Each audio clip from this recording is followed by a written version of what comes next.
The downfall of Cristiano Ronaldo. Is he still the GOAT? On January 1st, 2023, Cristiano Ronaldo signed for Al Nassr on a 2-year deal that would see him earn $548,000 every 24 hours.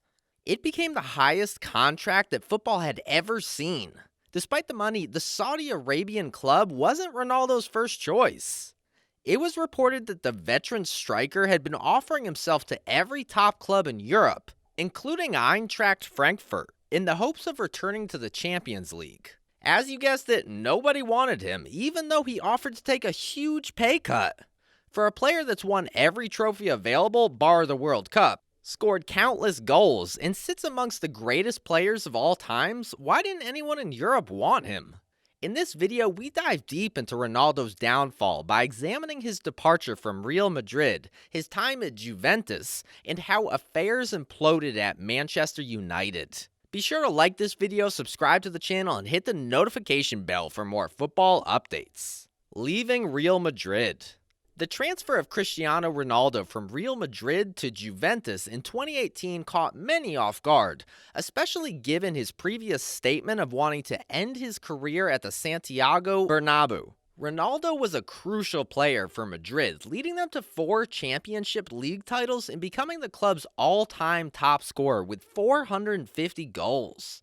Ronaldo himself claimed that he left because he no longer felt indispensable to Madrid's president and admitted that Zidane's departure additionally played a part in his decision. Speaking with France Football in a 2018 interview, the striker said, "I felt within the club, especially from the president, that I was no longer considered in the same way as I was in the beginning. For the first 4 or 5 years, I felt like Cristiano Ronaldo, less so after.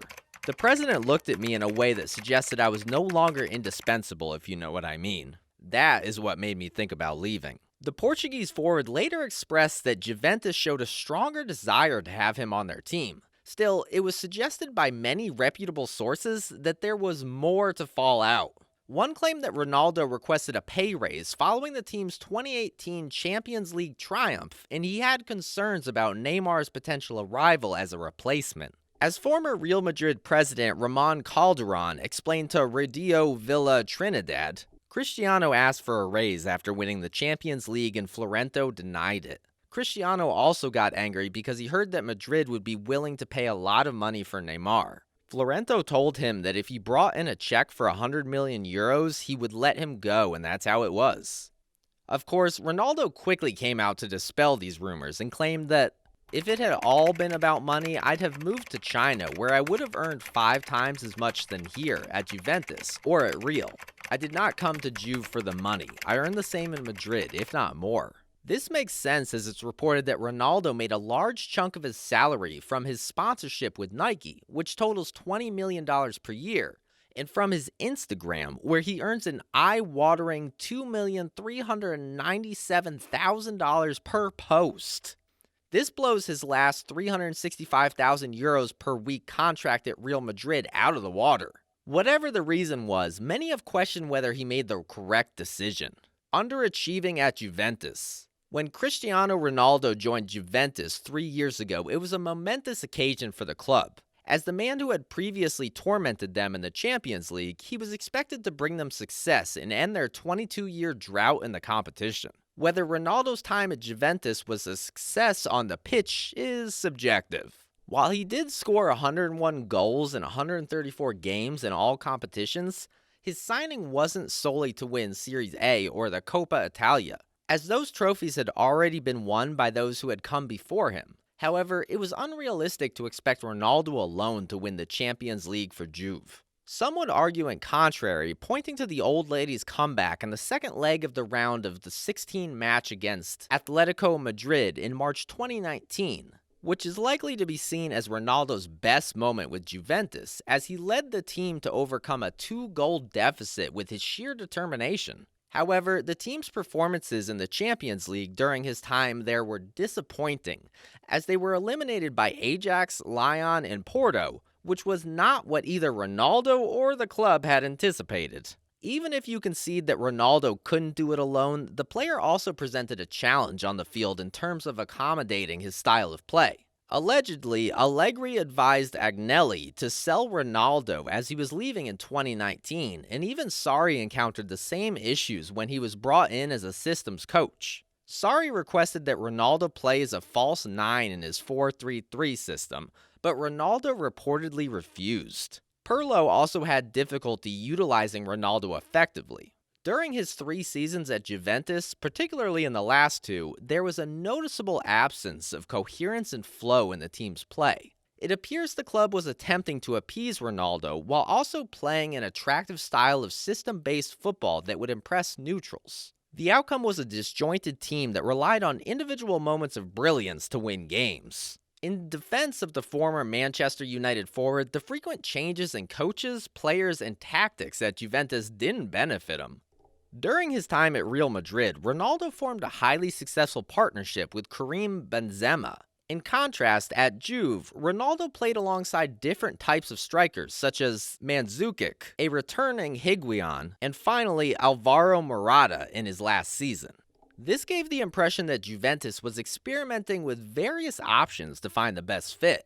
But was the team itself even good enough to accomplish the task at hand? Prior to the striker's arrival, Juve saw subsequent disastrous transfer windows undo their previous good work, with key departures like Arturo Vidal and Paul Pogba never being adequately replaced. The $106 million purchase of a 28-year-old Gonzalo Higuain proved to be a ludicrous decision, while the club spent $94 million on wingers Douglas Costa and Federico Bernardeschi in 2017.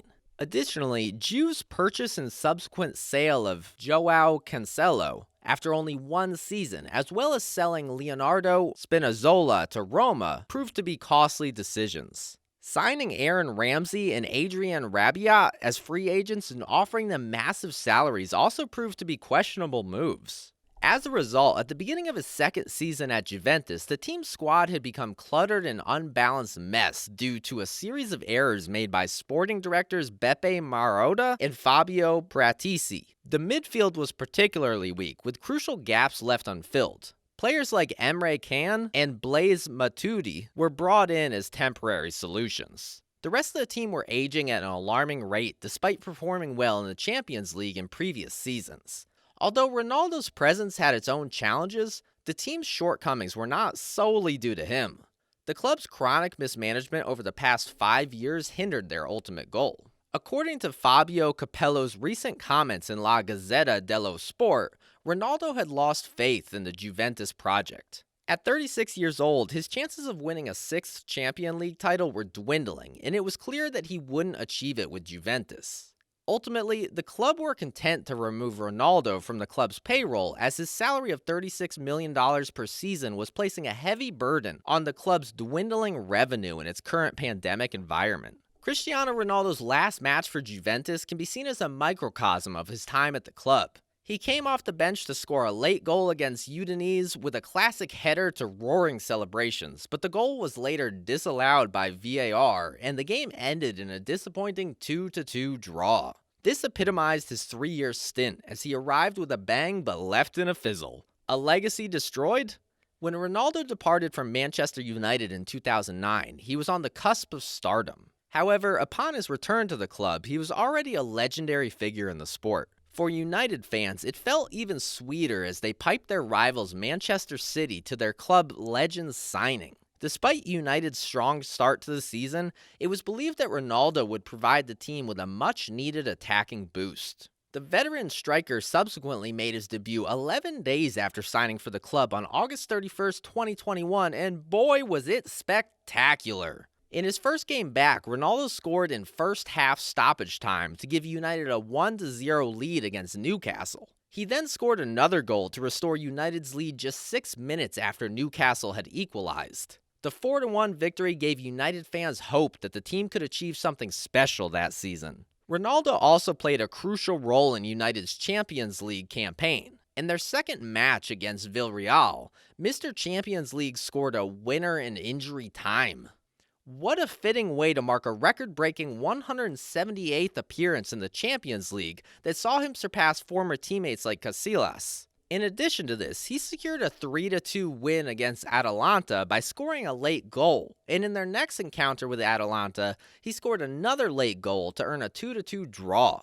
In their last group match against Villarreal, he scored in the 78th minute to put United 1-0 up, and Sancho added another to seal their qualification for the knockout stages. Despite Cristiano Ronaldo's presence and impressive performances in the Champions League, Manchester United's poor results in the Premier League led to the sacking of Ole Gunnar Solskjaer. Michael Carrick temporarily took charge and started well with a win against Villarreal and a draw with Chelsea, but the pressure was on in his final games against Arsenal. Ronaldo proved to be the hero, scoring his 800th career goal and converting a penalty to secure a crucial 3-2 win for United after a nervy affair. Ronaldo was starting to become a clutch player for the Reds, making up for the team's shortcomings, but their new coach, Ralf Rangnick's high-pressing style raised concerns about his future place in the team. Signs of tension between Ronaldo and Rangnick emerged in January when he was substituted during a match, throwing his jacket on the floor and questioning the decision. Why me? Why me? Why would you take me off? To add to the problem, Ronaldo went through a 6-game goal drought, his longest since 2009. This didn't distract him as Ronaldo still showed glimpses of being a big game player. In March, Manchester United needed a win against Tottenham to keep their hopes of finishing in the top 4 alive. The team was feeling the pressure after a 4-1 defeat to Manchester City in the previous week. Ronaldo, who missed the City game due to an injury, showed his importance by scoring 2 goals in the first half to give United the lead. Although Spurs equalized, Ronaldo secured the win with a brilliant header. In April, United faced Norwich, who were struggling at the bottom of the table. Ronaldo scored 2 goals in the first half, but Norwich managed to equalize in the second half. However, Ronaldo saved the day by scoring a free kick to complete his hat trick and secure 3 crucial points for his team. While these were the player's 2 best moments in the second spell in a United shirt, they unfortunately proved insufficient as the team's season came to a disappointing end with an early exit from the Champions League and a failure to secure a top 4 spot in the Premier League. Ronaldo still managed to finish as the team's top goal scorer by finding the net 24 times in 38 games. In an attempt to rebuild, they hired Erik ten Hag as their new coach, which sparked rumors that Ronaldo's time with the club was coming to an end. However, Ronaldo beat the media narrative and informed the club that he wanted to leave, citing his desire to play in the Champions League. It appeared that United simply wasn't good enough for him, not the other way around. Despite considering various destinations, including a return to Juventus or moving to Real Madrid, Chelsea, Paris Saint-Germain, Bayern Munich, or Atletico Madrid, none of the options materialized. United gave him time off for personal reasons during the preseason, and it was believed that he had played his final game for the club. In the end, Ronaldo remained with United when the summer transfer window closed, but he was not pleased about it. Ten Hag's team began the new season with 2 crushing defeats, losing 2-1 to Brighton and suffering a 4-0 defeat at the hands of Brentford. Ronaldo played in both matches, but his future with the club was uncertain and he seemed unhappy. However, United managed to recover and won against Liverpool, Southampton, Leicester, and Arsenal in the following weeks, with Ronaldo playing only a small role. This indicated that Ten Hag's team could succeed without Ronaldo and perhaps be even better off without him. Despite scoring a milestone goal against Everton in October, Ronaldo struggled to secure a regular starting spot in the Premier League, leading to a breakdown in his relationship with the club. He walked off the pitch in frustration during the 2-0 win against Tottenham and refused to come on as a substitute, resulting in his dropping from the team for the game against Chelsea. The situation came to a head in November when Ronaldo gave a controversial interview with Piers Morgan. Speaking with the TV presenter, Ronaldo said, "I don't have respect for Ten Hag because he doesn't show respect for me. If you don't have respect for me, I'm never going to have respect for you." In addition, Ronaldo expressed feeling betrayed by United and criticized the Glazer family, the club's owners, for not caring about the team. As a result of his comments, United removed an image of him from outside Old Trafford. When Ronaldo expressed his lack of respect for managers Erik ten Hag and accused United of betrayal during his Piers Morgan interview, it became apparent that he wouldn't be playing for the Red Devils again. The focus within the club shifted from trying to reconcile with Ronaldo to figuring out how to accelerate his departure. His behavior had become a source of emotional strain and a disruptive distraction that detracted from the team's on field progress.